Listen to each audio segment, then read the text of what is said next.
I wonder, what Sorry. do you think about ways that students and everyone else, how can we resist it in little ways, even if it's on our own consciousness or in our own little programs? And I realize there may be bigger issues, people losing jobs and Mhm, complete programs being taken away. mhm. But what do you think about that? What are the ways that we can resist? Yeah. I mean, this idea of censoring books and telling you what you can say and not say, of course, is the stuff of dictators. It's what Stalin did. It's what Hitler did. And, I mean, these are not interventions by it's a healthy democracy. So first of all, I mean, remember that none of those regimes lasted. So just for perspective, which is not to minimize that this is awful and it's terrible and it's shocking and it's unbelievable. I don't have words for it watching it from over here. It just seems like the point is even not just about being anti-diversity. It's about resegregating. It's about erasing, all the things that have happened in the last 20, 30 or more years. And that's the thing, is you have to recognize, like, it's pretty powerful what has happened in recent years if someone has to ban talking about these things. So one thing is to recognize the power of what is all that has been accomplished, and that this is the moment where it might seem like the maximum strength, but this will not last, is the thing to remember. That it might feel overwhelming at the moment, and certainly people are paying a terrible personal price. I don't want to minimize that. People are losing jobs, they can't pay their mortgage, their rent, all of that. It's true and it's awful. But I also look at this as profoundly weak. Any government that has to ban things is a weak government. If people can't look at things, it's weak. So that's one thing.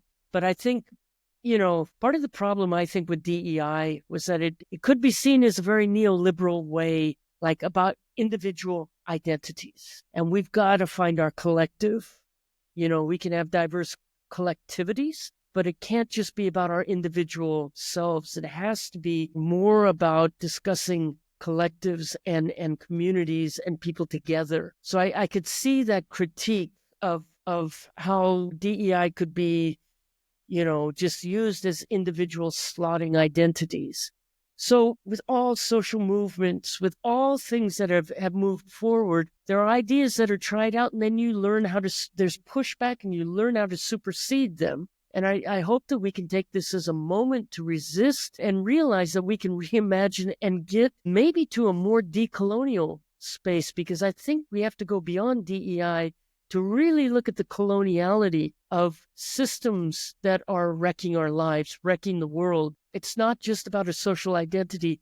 It's about the whole way that we've learned to think about ourselves and other people, way that we've learned to think about resources in the world, about sharing. It's so much deeper and more profound. So working towards that critique and resisting in all small possible ways that don't put you at total risk unless you're ready to take that risk. I think in all ways, we have to continue this, and remember that this will not last forever. This is kind of the last gasp of segregationism that's trying to push people back in the closet, push people back in, the segregated housing. And honestly, I do not believe the majority of American people really want that. Now, we can argue about ways that we've discussed things and ways that we've organized things, and we can come up with new ways. But I really, I have my doubts. I mean, I still remember that, Trump won by about 1-2% of the vote when you really look at it. So this is not a resounding, huge, push. We are in a time of absolute change. This is today is the third anniversary of the war starting in Ukraine, of the Russian invasion in Ukraine. Definitely here in Europe, people do feel that this transatlantic alliance that has persisted since World War II is reeling, is not stable. And so we are in a time of real change. But with all the headwinds, it's up to all of us to try to contribute the way we want to see the world and what are our fundamental values and what do we want for our children and grandchildren and 7 generations down. We have that opportunity in whatever way we can to resist this. But I just want to say and remember that a strong regime that knows its worth and the justness of its words will not need to ban books Absolutely. And it's so contradictory to some of their own messaging. And I think also with DEI is that something that the left, or whatever we're calling, the opposition, can do is self-reflection and look at the ways that we missed the mark Right. on implementing ideas like diversity, equity, inclusion, anti-racism, decolonization, all those things. Yeah. Because where there's so much pushback, oftentimes there might be a nugget of truth in 100%. there, and it's worth some self-reflection and critical Absolutely. self-reflection and evaluation into how we can move forward to make sure we don't make the same mistakes that we made this last time. Yeah, absolutely. Absolutely. It is all about self-reflection. It's always about, growing, and it's okay to make mistakes. Let's make something better. That's the goal. Well, Dr. Clarke, it was a pleasure talking with you. And just as I mentioned to you when I talked to Dr. Yellowbird, I felt like there was so much more that we needed to talk about and so much deeper that we can dive on a number of issues. But I want to thank you from the bottom of my heart for taking the time out for me, for the students, anybody else that's listening. And I hope that we can stay connected and have future conversations, hopefully move into a different world, a better world as we go into this future. And absolutely. Thank you so much for having me. Thank you to all the students. And I hope,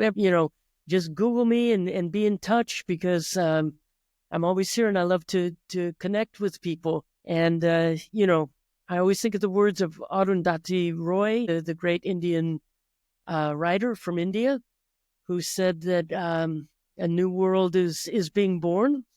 And on a quiet day, when I'm really quiet, listen, I can hear her breathing. So that's what we have to do. There is a new world coming, and there's all that opportunity for us to be more connected, more kind to each other, and have a kinder world. But it will only come if we work towards it. And also that means cherishing those small moments of going out and looking at a tree, like the new leaves on the birch tree, or the birds flying, the murmuration above your head. And, so there's moments of joy also to appreciate in this struggle. That's what ancestors did. That's how we got this far. And it's our turn now to lead through this very dark moment.